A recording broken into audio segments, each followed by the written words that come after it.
What are you so afraid of? What are you so afraid of?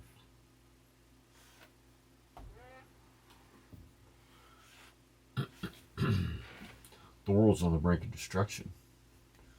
And, our leaders are, seem to be taking us there in a hurry.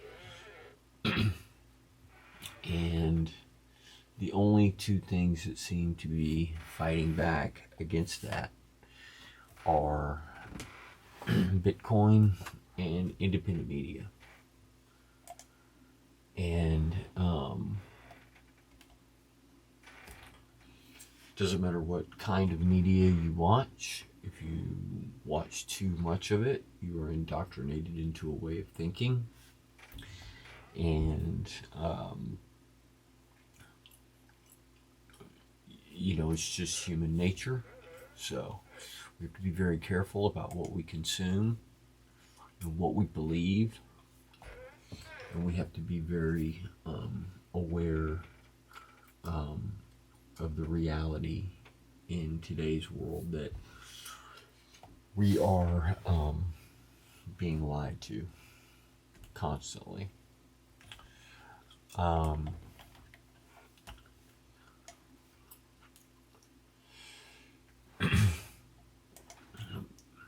Today, Bush and Clinton visited a Ukraine church. We stand in solidarity with the Ukraine people. I guess their borders are more important than ours. This reality is not lost on the American people. They're aware of the hypocrisy. They can't help it. They can't help but see it now. And anybody that doesn't see it is burying their head in the sand. So, whatever your excuse was for not being able to hold your nose and vote for what was best for our country, but instead to elect this buffoon into our office, and legitimately, I don't think so. But this is what we get. We get a country on the verge of World War III. Bill Clinton tweeted, "My statement on Russia's unprovoked and unjustified invasion of Ukraine. I stand with President Biden, our allies, and freedom-loving people around the world in condemning Russia's unprovoked and unjustified invasion of Ukraine. Putin's war of choice has unraveled 30 years of diplomacy and put millions of innocent lives in grave danger, with the potential for mass civilian casualties in and huge displacements both within Ukraine's borders and beyond. The world will hold Russia and Russia alone accountable both economically and politically for its brazen violation of international law. I stand with the people of Ukraine and am praying for their safety." No one denies what Putin is doing is atrocious, and we should do everything in our power to limit Putin's ability to do business, do commerce globally. But until we're willing to produce our own energy, and until we're willing to quit placating to the Chinese, we're doomed. So yeah, that seems really super important that Clinton and George Bush went over there.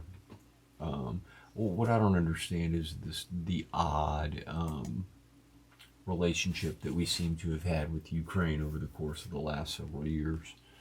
When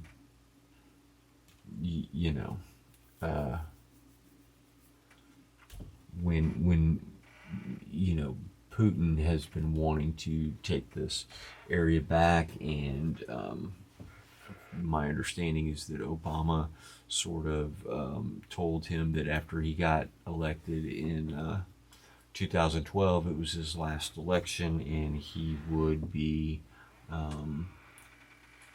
have more leverage after the election to deal with Putin's desire to take back his Ukrainian territory. And that's what happened. And we stood by and let that happen then. Probably no accident. So here we are. Then we get to 2020 and we find out that, John Kerry's son, Nancy Pelosi's stepson, Joe Biden's son, and I believe Mitch McConnell's son, all have jobs with Ukrainian energy companies, which is convenient because we're sending all this money in aid, and once it gets over there, it gets in the hands of oligarchs and corrupt people, and then it's redistributed to the children of our elites, of our politicians. And so people who don't know that, people who deny that, are denying the obvious. And that is the problem with the country today, is that we deny objective truth. Men are not women, women are not men. You can identify however you want, but you cannot force the world to believe that which you believe.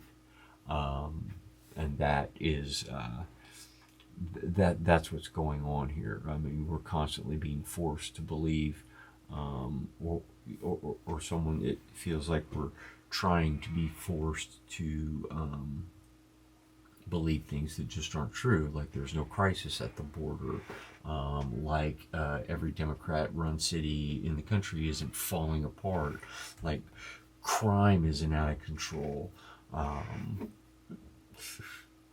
We are supposed to pretend like this fella, this swimmer at Penn State, some sort of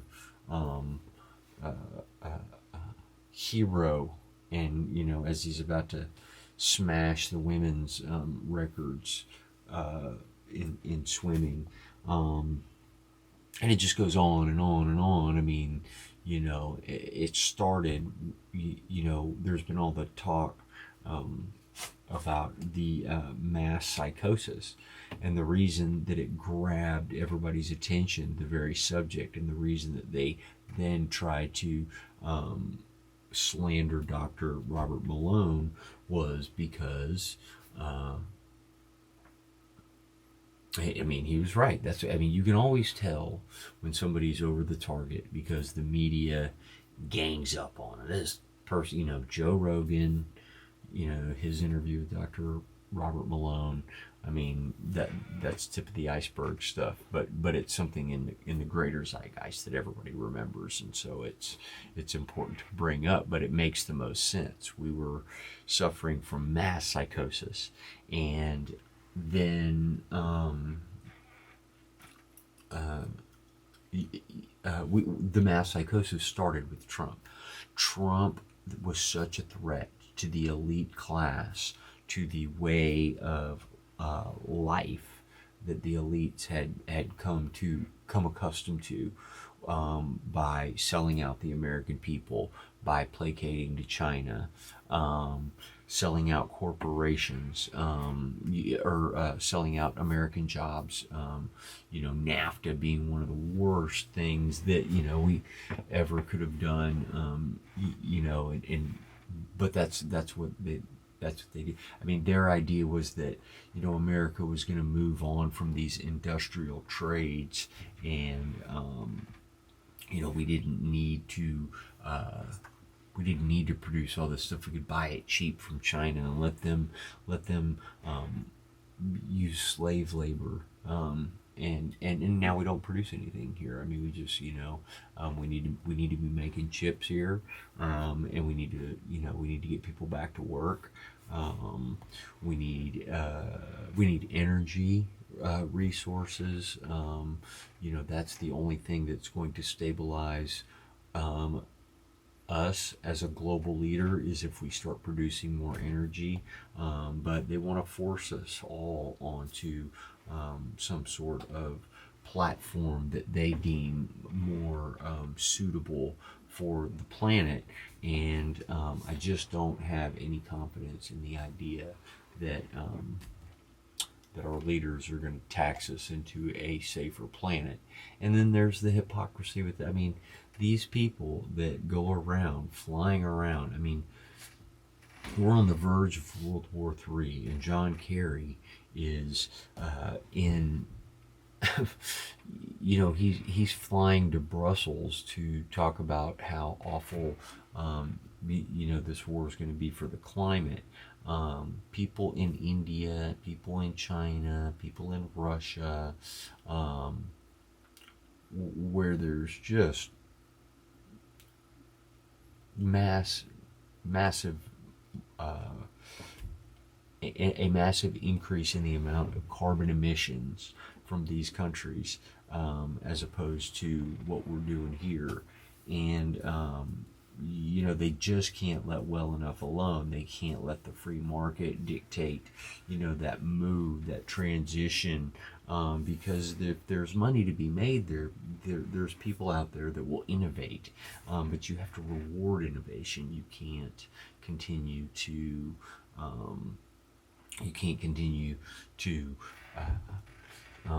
stifle it in the name of your ideological plans for what you think this country should look like and run like.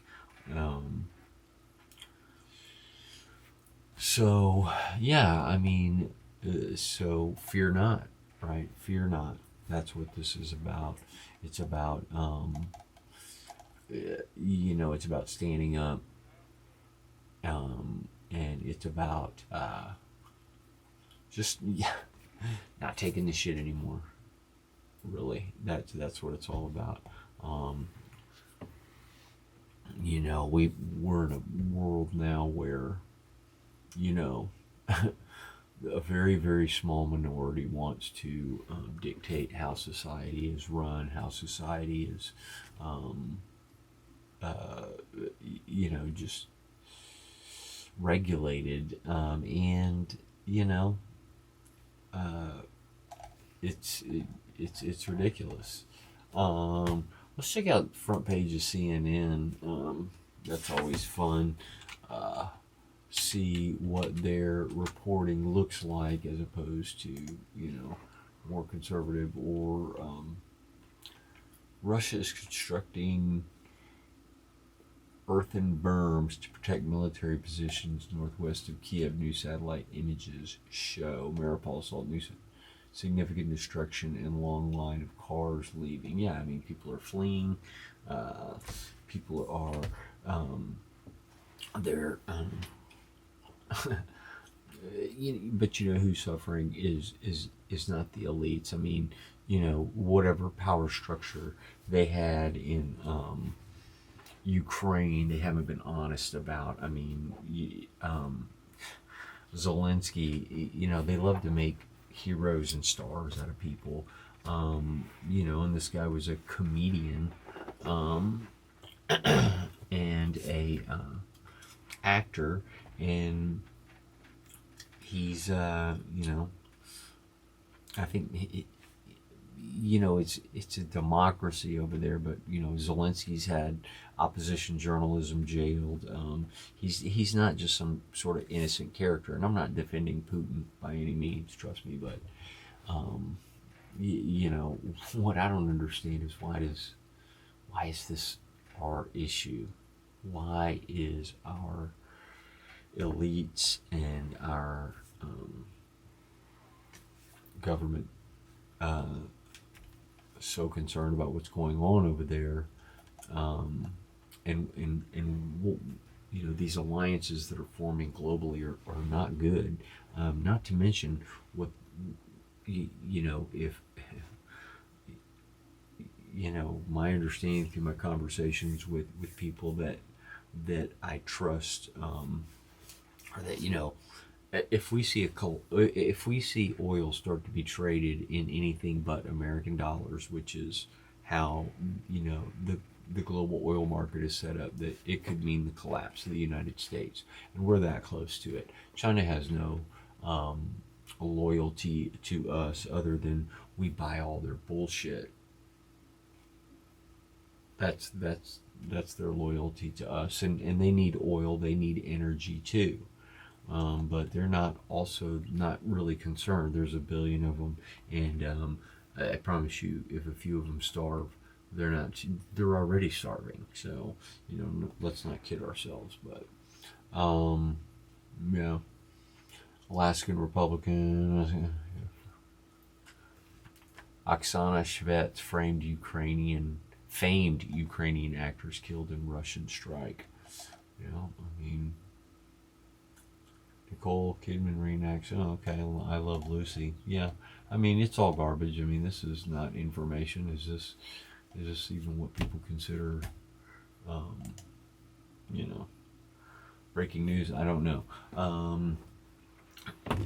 Big release of news from the New York Times that the Hunter laptop was real. This is the hilarious thing about the funniest thing about what I see in the news cycle is that we start hearing this information and getting this information about, say, the laptop 2020. All this information started to come out, and it was immediately dismissed. Oh, that's Russian disinformation. Oh, 50 top former intelligence agents, said this had all the markings of Russian propaganda disinformation. It's like, oh, okay, so those aren't his pictures, and then, the shallow, just, oh God, the dumbing down interviews of people saying, oh yeah, this is not, Hunter Biden, it could be my laptop. It very well may be. It's your laptop, and on it is all your business dealings with your daddy and all, the corrupt, hopping around the globe, taking money from China, taking money from the Ukraine. It's just as corrupt as it gets, and people deserve to know. So, yeah. Just keep fighting, people. Keep fighting. Like and subscribe to the channel. Subscribe to the podcast. You can find it anywhere you find podcasts, iTunes, Spotify. So check it out. Like and subscribe to the channel. It's a work in progress. We're a small operation. So thanks, and fear not.